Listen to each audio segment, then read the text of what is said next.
A warm Happy New Year from Brussels to all of you, our friends, our colleagues that unfortunately cannot be in Vienna.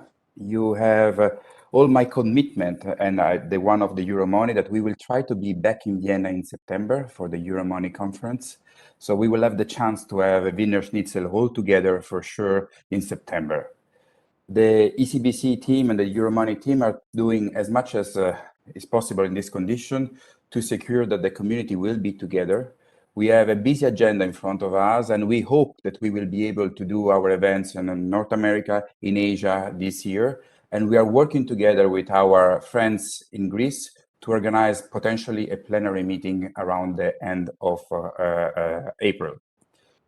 Allow me to start by wishing you Happy New Year by giving a bit of good news, because we really need good news and hope for the upcoming year. Well, today is the 12th of January and is, I think, the 8th working days of this year. If we look at the covered bond market, we had a phenomenal start. We have seen more than 12 billion of covered bond issuance in these first 12 days, 8 days of working. So more than 1 billion per day. 12 billion is around more or less what was issued last year in the entire month of January. So we can for sure say that covered bonds are back on the right way and are starting the year with a phenomenal start. Covered bonds are also in a very special moment where we are in the middle of a pandemic crisis, where the European support, the fiscal support, the monetary intervention at the global level have helped financial market to support the real economy.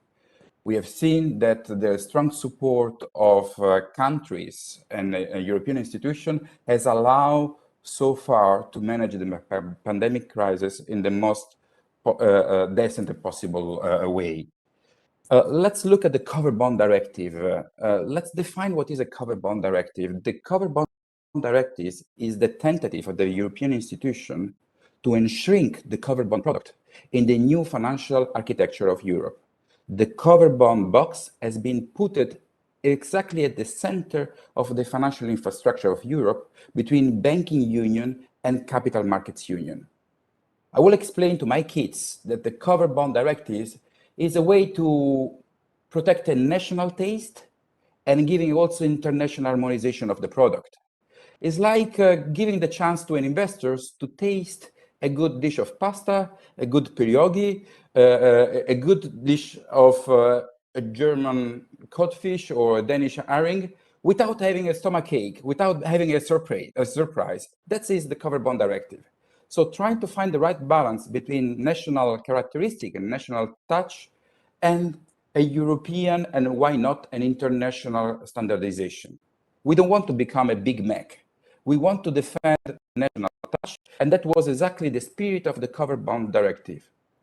Let's go back to the good news. The good news is that 41% of the European countries have already communicated to the European Commission that they have fully implemented a national legislation implementing the covered bond directive.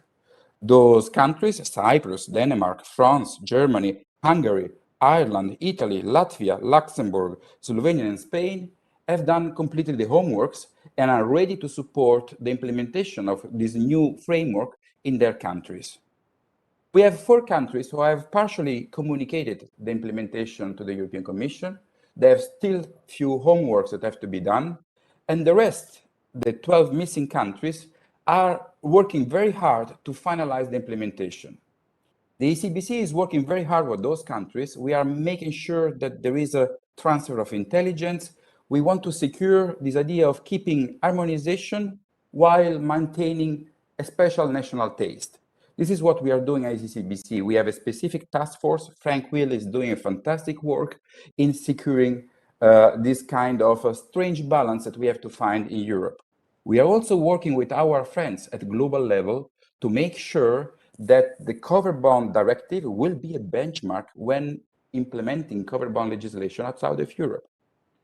Tomorrow we will be discussing with Australians, with New Zealand, how they could actually align their legislation to the European benchmark. Singapore is already doing so. Japan, we are discussing with the Japanese. So the ECBC is working and acting as a global platform to move and to spread around the covered bond wars around the globe. Those are the big news that we see at the beginning of the year, but everything is changing around us. The covered bond is really an essential pillar of the recovery package that the European Union is putting in place. The Capital Markets Union has the reason to exist in the Central Eastern European countries. We speak with investors on a weekly basis as ECBC, and we see that investors has a very positive vibe on covered bonds. They want to see more asset into the market. We see that there is a lot of appetite, and they see covered bond as a strategic issue. They see that the Central and Eastern European countries, they have a lot of potential, and they are very much looking forward to see more activity in those markets. We are, as ECBC, ready to offer a platform to provide information. We are working to fine-tuning the legislative database. We want to provide very clear legal details about the legislation in Slovenia, in Czech Republic, in Hungary, in France, and allow investors to decide what kind of tiramisu or an andouillette in France, or whatever kind of paella they can have in Spain. They need to have their special dish, and then we want to provide all the legal details for those investors that would like to invest in those markets. The ECB is also very busy by trying to work on very important regulatory innovation that Europe is trying to implement. Basel III is one of those. This morning, together with Sergio, we had a long discussion because we are doing an impact study. So we asked a private consultancy, Copenhagen Economics, to make an impact studies on what will be the impact of the Basel III proposal issued by the European Commission on the 27th of October in the European markets. So all our experts are working very hard to consider what are the implications on the lending capacity of our banks in the future months, and how Basel III could actually impact our lending capacity in Europe. The ECBC is also very active in building the European secured notes, which is a complementary element of the Capital Markets Union. We are discussing with different European countries how we can use covered bond techniques and adapt this to other kind of collateral, not only mortgages, but potentially also small and medium enterprises. But more than ever, we are trying to guide the green revolution of the covered bond market. There was a big missing piece in the covered bond directive, which was the green aspect. The ECBC and the European Mortgage Federation are running, I would say, a revolutionary initiative in order to build an energy efficiency mortgages, and also give the chance to issuers to issue green bonds and sustainable bonds in the European market. All this is done to give hope in this pandemic period, and I think that the European covered bond industry is a pillar for giving hope.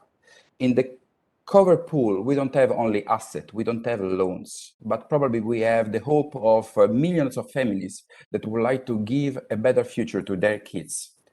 And making the covered bond industry more robust is an essential element of the European Union. It's the pillar of the next generation. Allow me to conclude my speech by saying a few words as a tribute, as homage to one of the father of the next generation package who passed away yesterday, the President of the European Parliament, David Sassoli. He unfortunately died at the age of 65, but he was, first of all, is the first president of the European institution dying in office, but also is the president of the European Parliament who decided last year in January, when there was a cold winter in Brussels, and we were in the middle of the lockdown, he opened the house of the European people to homeless people. He said the European Parliament should be at the center of the real life of European citizens. With this gesture, he put really the European institution at the center of the life of European citizens. And that was exactly the spirit of the next generation, giving hope to the European citizens and make their life full of hope and expectations. young generation, and we are all committed to build all together the next generation, and covered bonds are an essential part of this. I would like to conclude with a few words that he said the day when he took the seat of President of the European Commission. He said, the European Union is not an accident of story. We bring on our shoulder the responsibility of guiding the whole continent out of the nationalism. We are a generation that believe in this. We believe in global cooperation. We believe in building a better world. And on this note, on his words, we will continue to guide the covered bond industry in giving hope to millions of European families and to bringing out the whole continent from this pandemic crisis. And with this, I would like to thank you all for your kind attention, and I give the floor to Richard. And I would like to thank the Euromoney team for all the support to our community. Their work, their initiative are essential to keep the community together. Thank you all. Richard, the floor is yours.